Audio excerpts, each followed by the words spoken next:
今天我给大家分享的主题呢有点长啊，我也要看着才能读一下，叫做社区驱动的群体智慧涌现决策范式。英语读起来呢就叫做 A Community-Driven Swarm Intelligence Emerging Decision Solution。OK， 那这样一个东西讲到后面大家就会知道了。如果大家对区块链比较熟悉的话，就会发现和我们所了解的区块链的社区是非常接近的。但是光看名字呢，是觉得有点不明觉厉啊。那这个东西呢，放在这边是为了最后把它录出来说，我们是要写一个白皮书出来的。但是在白皮书出来之前，我们要把这个东西到底是讲一个什么样的一套我们说理论也好，一套逻辑也好，一套学术也好，给大家前因后果的铺垫一下。那整体白皮书呢还在撰写之中。那我们先看一下，到底这是一个什么玩意？OK， 那第一页是智能经济与群体智慧，叫做 Smart Economy and Swarm Intelligence。大家知道我们 NEO 的关键词就是 Smart Economy， 就是智能经济。那 NEO 的这个关键词智能经济可以有很多种的解读，那其中的核心在于智能和经济，那核心之核心其实在于智能。那我们要去思考一下，到底区块链或者说NEO或者说将来的各种各样的一种社区的代币化，能够给我们带来一种什么样的一种结果？那这种结果是将来的，还是说是现在的，还是说过去已经慢慢的在演化了？实际上，从我这几年的一种体验看起来，它并不是这几年，而是在很久很久漫长的一个我们说人类社会里面慢慢演化出来的，甚至在人类出现之前就已经诞生了，是一种集群的、社区的，然后又是一种经济的、一种智能的，而这种智能又不是说你要绞尽脑汁去把它想出来的，而是它自然而然就慢慢的演化出来的。那我们看到的 NEO 就很清楚了 ，NEO 的关键词：智能经济等于数字资产加数字身份加智能合约。这个是我们一再说的 ，NEO 的关键词：智能经济等于数字资产加数字身份加智能合约。好，这边有一个视频，可以大家看一下，是一个半分钟的视频。其实不用这样放，应该在里面也可以 ，OK 吧？好，大家看一下啊，这是一个由电脑模拟出来的一个小程序录出来的视频，里面是一堆鸟，然后这堆鸟呢在这边飞来飞去，飞来飞去。那这堆鸟是怎么样飞的呢？看似一个很复杂的一个飞行的轨迹，是不是说写了很长的一些代码，然后再让它呢飞成这样一个很自然，我们看上去像真的鸟一样的一种结果啊？实际上并没有这么的复杂，并没有这么复杂。好，现在可以切回去，大家可以在 PPT 里面再看一遍，这边其实可以放啊，不能放的话就直接下一页喽。那这个是一个模型，叫做 BOIDS 模型 （BOIDS）。那 BOIDS 模型是在80年代的时候，那个时候呢，有很多很尖端的科学家，包括物理学家、生物学家，然后计算机学家、经济学家，坐在一起去讨论各种各样的人类的一种终极的答案。那在讨论这些终极答案的时候呢，就会思考什么样的人这样一种社群，到底是由什么样的一种模式、一种模型来让它变成现在的这样的一种人，或者说整一个生物在推而广之，整一个宇宙是由怎么样的一种规律、一种规则来让它运行的？那真的是很复杂的一些规律吗？其实并不尽然，那根据 BOIDS 模型的话，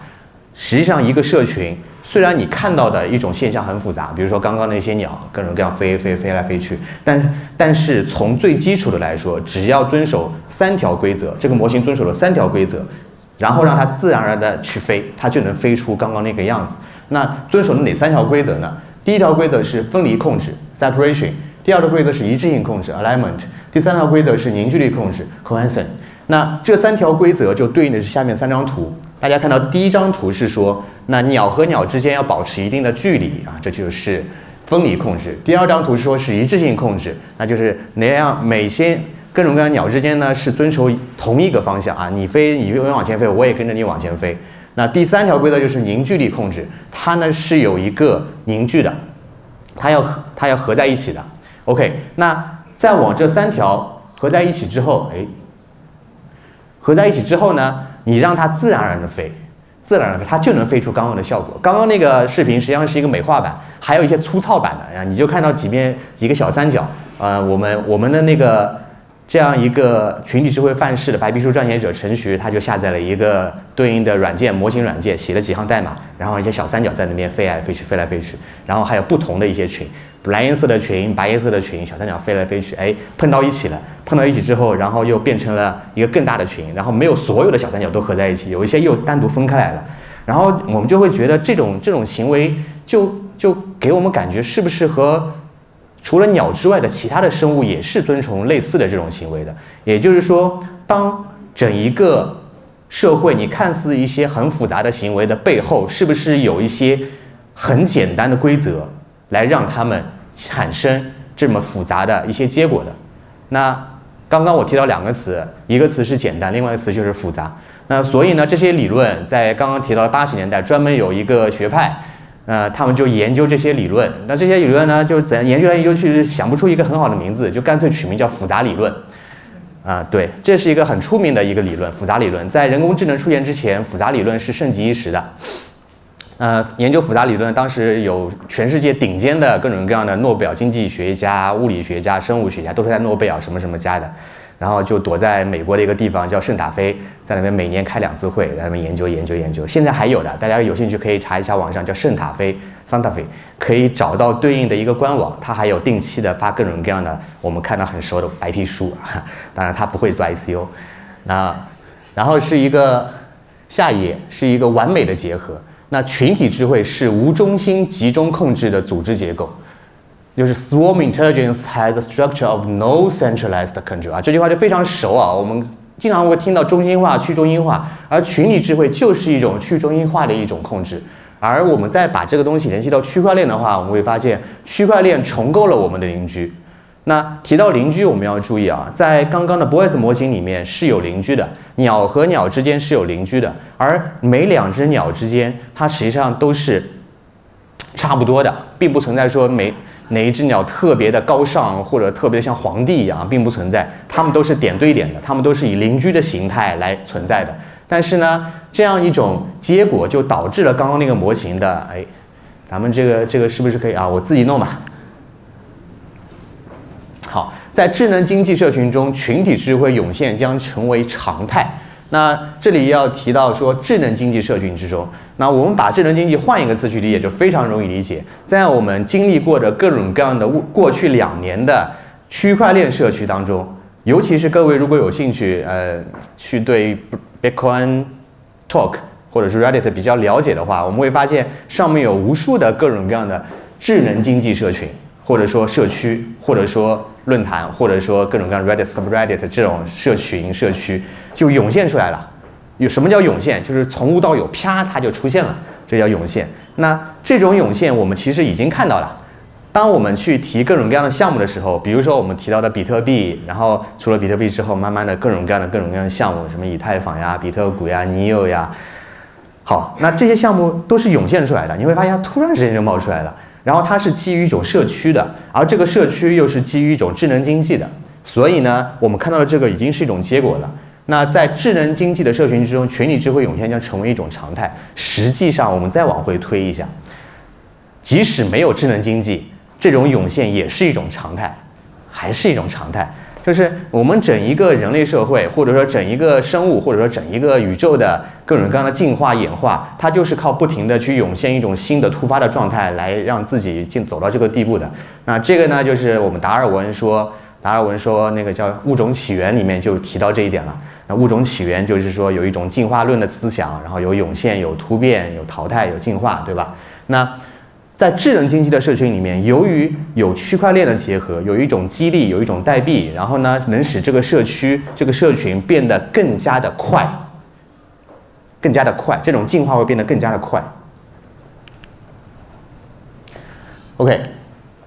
那智能经济下的新组织结构， New structure of organizations in smart economy.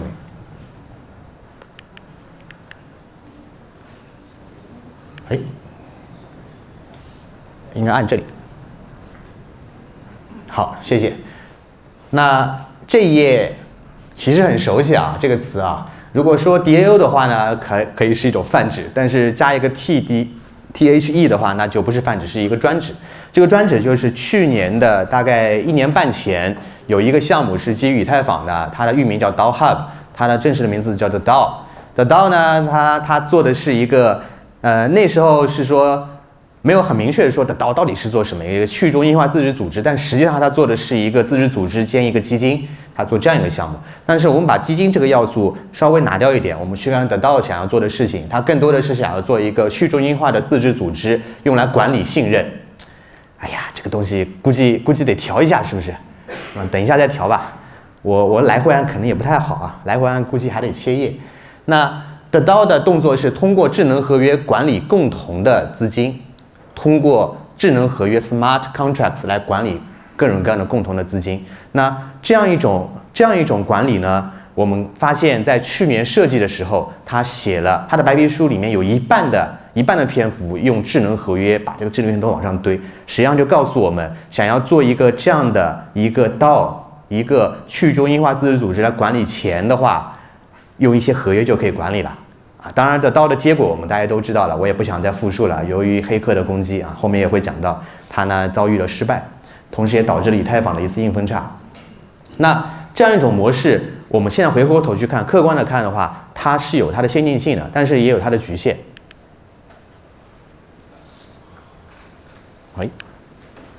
好，那这就是 The DAO 的一个，还得回去，一个失败。那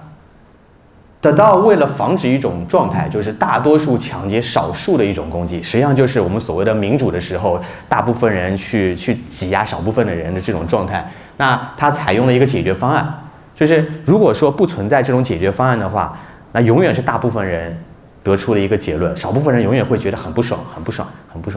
那它的方案是 split 分离，就是 DAO 分离。这带来了一个无限递归的问题啊！当然，它代码没有写得非常好，写好的话，可能这个问题也能解决掉。那不管怎么说吧，这种无限的 split 的状态导致了它被黑客攻击，存在了一个漏洞，那就是看到吧 ，split DAO 无限递归下去啊！当然，这是它代码的一个问题。那这个问题我们反过来去看的话，其实能够看到它用的解决方案是不断的搞分裂，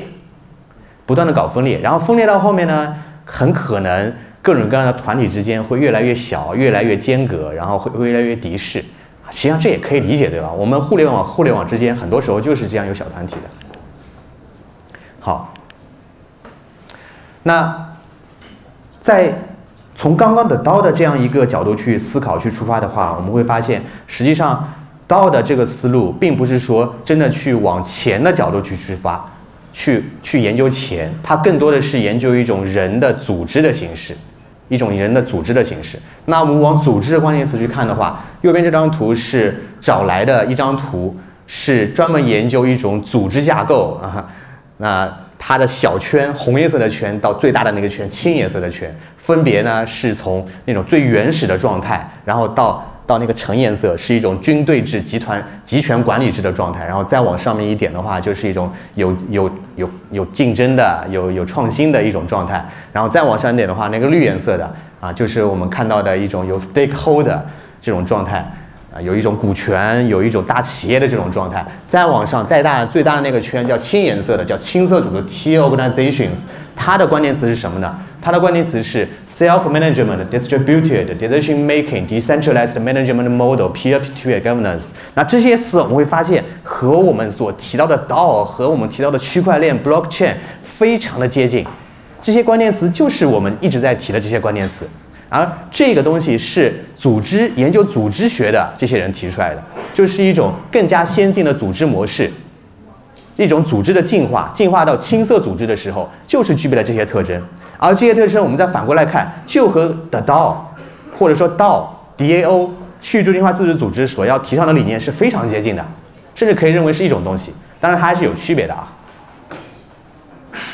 好。然后呢，我们再往后走的话，在青色组织里面有人提出来了，然后呢有一点影响力的一种组织的范式，它叫做合弄制，英文名叫 Holacracy。合弄制是现在去年的时候有一个美国人提出来的，然后呢最近2年在国内的大企业，比如说阿里呀，比如说腾讯啊的 HR 部门比较火的一种内部培训的一种东西。那合弄制它提了一个什么概念呢？合弄制提的是，其实就是刚刚那些东西。大家仔细看啊，他提的是一个 circle， 他说呢一个圈有各种各样的圈，哎呀这个东西很麻烦，感觉半分钟都不到就要按掉。那对，它是圈，很多圈。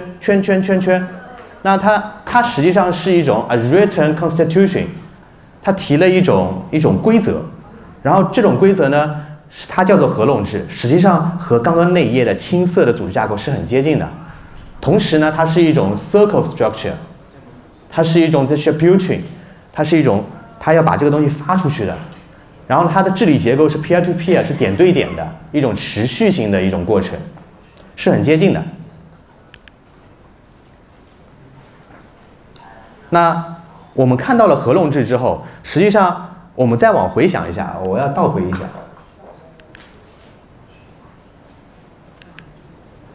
大家看到那个青色下面有一个绿色，这种绿色的组织架构实际上是一种大企业的组织架构，而这种组织架构里面，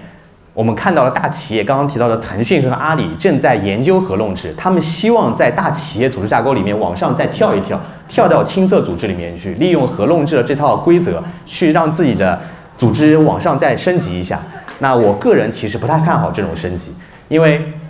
大企业的这种东西。比较的有一套成熟的规范，说好听点叫成熟的规范，说难听点叫它那套东西比较死板。那实际上合弄制更合适的一种衍生的地方是社区，就是我们一直看到的社区，也就是我们刚刚一直提到的是基于比如说 Bitcoin Talk， 比如说 Reddit 上面的各种各样的社区的这种小团体，更加合适采用合弄制。而合弄制没有解决的问题，我们看一下 ownership 所有权，第二个 economic incentive mechanism 就是一种经济的激励，第三种 distribution mechanism 就是一种分发的机制。那这3种它没有解决，因为它只是提出来说我们觉得合弄制就是应该用圈圈的形式把人和人弄在一起，但是它没有解决怎么样让这些人更好的去激励。当然激励有几种啊，一种是靠兴趣激励，一种是靠经济来激励。那我们觉得更长久的激励可能是，或者说更稳定的激励可能是靠经济来激励，当然兴趣也是很重要的。那在这个里面就提到了一个很关键的，就区块链就派上用处了。区块链更大的解决的一个经济激励的问题就派上用处了。比如说比特币这么一个区块链最大的可以认为是合弄制圈圈的这么一个社区，它全球少说有比特币的人少说有个几百万没什么问题吧，可能有个1000万的一个级别。那比特币这么一个全球最大的数字货币社区，它本身社区的一个成员，我们可以认为每个人持有比特币，你可以某种程度上就是一种成为这个社区的准入门槛啊，可以这样去理解。那同时呢，你拥有比特币也就意味着你有了一个经济激励。为什么呢？你有了比特币之后，你可能就有更多的动力去推动这个社区的一种进化和推广。那同时，比特币这个社区它又是一个 peer to peer，它并没有很明确的说有某个皇帝来管理整个比特币，也没有说有哪个企业来管理某个比特币啊，不存在。它是一种点对点的去中心化甚至无中心化的一种方式，然后慢慢的就走到了现在这样子。我们去按照比特币这个思路去看的话，大部分的区块链社区的一种公有链或者说各种各样的一种小团体都是这样子发展出来的。所以呢，我们提了一个概念叫做道 2.0。 道 2.0 呢，我们说用智能经济加上合弄制，很可能就是道 2.0 的一种模式。当然这个东西是不是一种最好的一种结果我们不知道，但是我们提了这样一个概念，道 2.0 等于 smart economy 加上 holacracy， 那这边就是一个道，这边就是个合龙制。好，第三个我们看一下群体智慧的决策系统 ，decision making system based on swarm intelligence。那传统组织决策的问题呢有哪些？我们看一下啊，看一下。那其实我们都在公司里面待过，我们都知道的它的哪些问题。第一个是参与者无法真正参与洞见，第二个是决策层的固化，第三个是群体思维，保持高内聚力的代价。那我们就看那个第一个图啊，你要有决策的话，实际上更多的是由决策者来把这个决策做出来的，是少数人去做了一个决策。然后呢，决策者如果想要知道更多人那个想法的时候，它的成本是很高的。那更多人呢，其实也不想参与到决策里面去，他们更多的只想做一个跟随者。那这个东西呢，在我们之前想要做 Nest 这个项目的时候，就或者说我个人去参与到某一些我们国内的区块链的社区里面去的时候，就非常的明显。那我们知道我们国内更多的是参与到区块链的投资的这个东西里面去啊，当然现在也很少人参与了。但是在过去的时候呢，大家去做投资的时候，第一个反应就是说，哎，看某个大咖，哎，看某个站台的人，哎，看哪个人投了，我也去跟着投，啊，都是这种思考。那这种思考呢，更多的是一种跟随，那它可能会变成一种羊群，它可能会变成一种乌合之众。好，那再往后，决策模型里面呢有几种决策模型，这个也不是我提出来的，这个是几十年前已经有专门研究决策、研究经济学的人已经提出来了。那对应的是理性决策模型 （rationality models） 和有限理性决策模型 （bounded rationality models）。那我们知道人的理性都是有限的，这已经是我们所默认的一种状态了。我们如果说你采用一种理性模型的话，一般得到的结果都是错误的。我们在去做各种各样的事物分析的时候，一般都是要采用一种有限理性模型，才能够比较切合实际的得出一种结论。那我们看看啊，实际上并不是说理性好，或者是有限理性更好，而是说没有办法，因为事实上我们人类的这样一种群体的决策就是一种有限理性，所以只能够用有限理性模型去量化它，去把它得出一个结论。如果说我们人人都是一种完全理性，像韩老师说的，我们人人都是三体人的话，那完全可以用一种左边的这种状态，完全理性。那完全理性可能得到一个更优的、更加有效的、更加高效的一种结果。那这个结果呢，我们可以大胆的歪一下，其实也不用了，三体已经告诉我们是怎么样一种未来，对吧？就是非常高效的。但是可能有人也觉得比较的失望。那这种完全理性的状态里面，可能生活没有这么有趣啊，也没有这么多波动可以去，对吧？那我们去看到一种刚刚的这样一个理性模型的时候，完全理性模型是结果完全理性，决策者拥有完整的偏好体系，决策者知晓所有备选方案，决策者对所有方案能够计算出成功概率。当满足这几个条件的时候，我们就可以用一种完全理性的模型去推出来各种各样的结论。那这种结论呢，更多的时候是纸上谈兵。我们所谓的纸上谈兵的原因，是因为人不是生活在完全理性状态里面的，所以这个完全理性纸上谈兵。但是如果说把人换成是一种三体人的话，那其实我们就可以用完全理性模型来得到更优的一个结果。那在经济学里面，很多时候黑板经济学的原因，就是因为没有思考到一种有限理性的一种局限，或者人的这种不受控的一种波动。那但是呢，如果真的把人换成是一种完全理性的话，其实想想还是很美妙的啊。举个例子来说，我们生活在各个国家里面，各个国家的文化呢也都是不一样。那在中国的文化和日本文化就是不一样。比如说我去日本的时候，我们会觉得在日本人很多时候都很守规矩，你会不自觉的就跟着去排队了，因为大部分人都在那边排队的。那我们去开车的时候呢，也会觉得，哎，不用去担心突然前面有个绿灯，有一个人会横着穿过来。那在日本呢，我最近去一次日本，哎，你看到绿灯的时候是一脚油门踩下去的。然后在中国，如果你看到这个绿灯一脚油门踩下去，那很有可能就会出事情，对吧？那这种时候就是说呢，如果说我们把日本是看作一个更加理性的、可以预测的一个，对吧？我们看到能够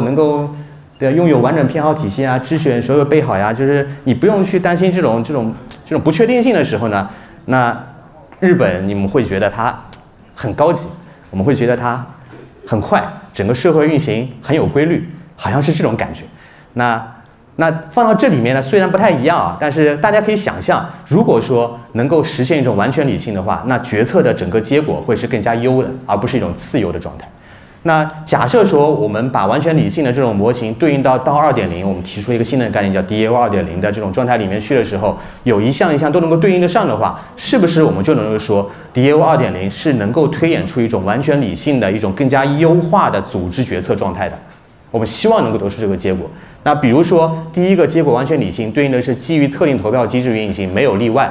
那第二个是决策者拥有完整的一种偏好体系，对应的是社群的偏好体系共同建立、自动维护。第三个，决策者知晓所有备选方案，对应的是社群能够展现所有的备选方案。第四个，决策者对于所有方案能够计算出成功概率，对应的是社群基于偏好体系对于所有备选方案的成功概率的计算是给算得出来的。那如果说是能够这样的话，我们会发现整一个社区、整一个社群、整一个决策会更加偏向于完全理性。好。那刚刚说的是一种完全理性的模型，对应的是DAO 2.0的一种设计。那这边我们再看看刚刚看到那种鸟的那个 BOID 模型，对应的一个DAO 2.0的设计。我们还记得那个鸟的模型有3点，第一个是一致性，第二个是分离，第三个是凝聚力。那这3点其实可以对应的DAO 2.0，也就是区块链社区里面的几个点。第一个是一致性，啊，就是大家往一个方向飞了。那每个节点向区块链的总体目标移动。实际上，这个区块链背后还是人嘛，我们可以认为整个人还是往一个一致性方向去移动的。那第二个是分离，那每个节点向区块链任何其他节点保持一定的距离，分歧啊，这点也很重要。那实际上我们说那种去中心化社区就有各种各样的思考啊，你想这个，我想那个啊，这是肯定的。这个不用区块链也是这样的一种分离协议。那第三个是凝聚力。每个节点都向着区块链中平均的意见去接近啊，这个也很正常。那我们会看到，比如说那个Reddit 社区里面的比特币 Bitcoin 这个 subreddit， 它虽然有很多人七嘴八舌说各种各样的事情，但是最后的结论会是一种更加偏向于中庸的一种结论。简单的例子是说，我们认为比特币的分叉最后会什么样的一个结果啊？其实结果是可以预见的，大部分人想的怎么样，最后结果就是怎么样啊。这个其实我们说有没有DAO 2.0呢？是有关系的，但是关系不是太大。更重要的是，你是有一个社区放在那边，而且数量足够多，就会自然而然的去满足这样一个协议。好，然后是群体思维。群体思维我们要去小心一点，就是这个 group thinking 实际上并不是一个很好的一个词。那当我们去用人的这样一种群体去做很多决策的时候呢，因为人有一种盲从性，而这种盲从性实际上是一种为了你更高效的去做出决策所带来的一个代价。因为我们刚刚看到那个博尔兹模型里面有一种一致性协议，一致性协议意思就是你跟着别人走就行了，那实际上就是一种盲从。那但是这又带来了一种群体的一种高效。那但是呢，也有可能会带来高效以外的另外一种，就是你整个就跑歪了。典型案例就是那个希特勒他们那时候我们说整体被催眠或者怎么地，实际上就是人你不用去想很多东西，跟着别人走就行了，对吧？那国内也有很多案例，比如说什么广场踩踏事件呀，你在遇到什么事情的时候，大家都要逃呀，对吧？一致性的往外逃，然后就会出现一些问题。那这种群体思维很多时候都会变成一种乌合之众的一种思索。那这种思索，这样一种状态，可能反而会拉低我们说整体决策的一种水准。那这个怎么办呢？也就是说，并不一定说群体的大家往一个方向走都是好的，但是呢，每个人思想的确又都是不一样。也就是说，需要把不一致的信息让它体现出来，让它跳出来。社区里面，我们刚刚说到的一种多数决，很多时候都会把少数的意见把它淹没掉。尤其是当我们要去做决策的时候，需要一种站出来去实名制投票的时候啊，基本上都不会实名制的。也就是说呢，我们会发现，在人大代表投票的时候，一开始都是实名的，举手表决，发现99%的状态都是全票通过。然后到最近几年，我们人大代表投票的时候都是匿名，有一个按键器，你会发现